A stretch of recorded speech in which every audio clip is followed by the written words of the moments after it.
ГСП онлайн. Городские новости сейчас.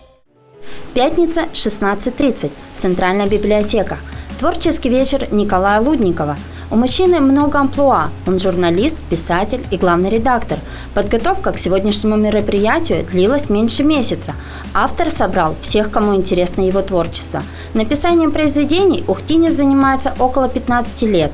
Одно из последних – это книга «Храмы на зонах. Возрождение души». Адресует писатель свои произведения не только старшему поколению, но и молодежи. Именно старшеклассникам, студентам, молодым людям посвящаются эти книги, потому что в настоящее время идет такая атака мощная на духовные сферы общества, что противостоять, я считаю, необходимо. В противном случае мы потеряем поколение.